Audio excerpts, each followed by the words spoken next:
tell me, you not only had met as a number of other local Republicans, you knew and worked with Charlie Kirk. Yeah, Charlie Kirk, gave me my first real job in politics when I was 18 or 19 years old. I, in large part, think owe my career to him and the people that I met along the way and through that experience. He touched a lot of people in the conservative movement.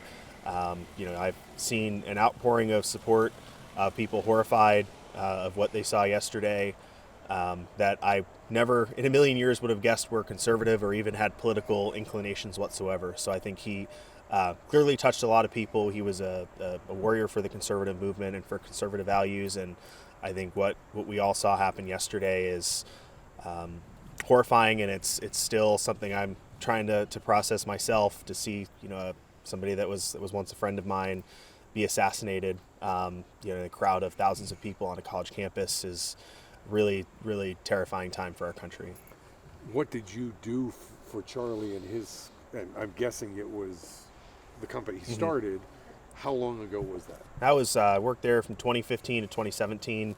I worked in the field program, started off just registering voters, going around to different campuses, starting chapters, and was really blessed to have that experience and that opportunity. And I've met my lifelong best friends I met through those experiences, and people that are still with me today. And it's still something I'm kind of trying to process. As you say, last night when we texted, this struck home for you. This really shook you up. Yeah.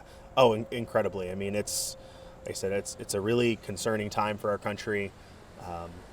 This is not the first incident we've seen of this politically motivated violence recently, and I think the national discourse that we're experiencing, the hyperbole, you have people being whipped up into a frenzy by the media constantly thinking that, somebody that you disagree with on taxes or just these mundane political issues are a threat to your livelihood, a threat to your existence.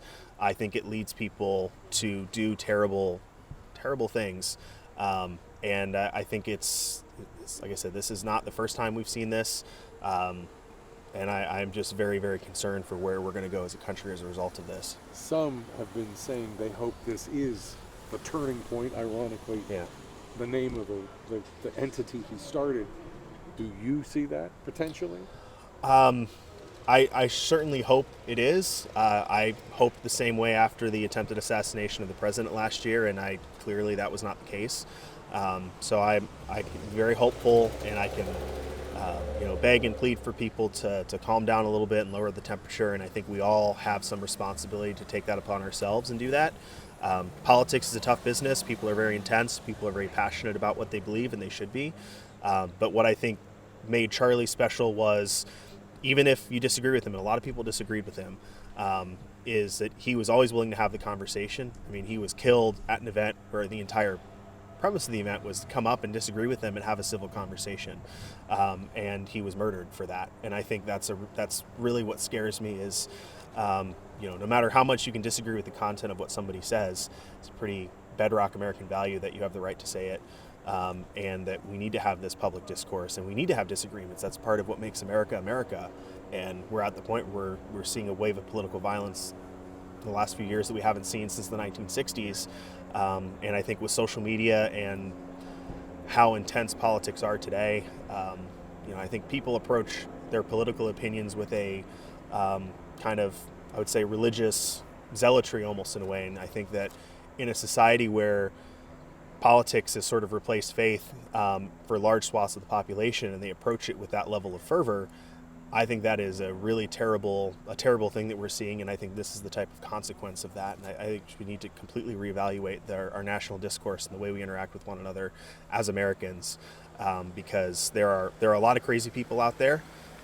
They could be around the corner at any moment, and we all need to just be very careful and very mindful of our words, and to make sure that we fight very, very hard for the right to have these debates and the right to disagree.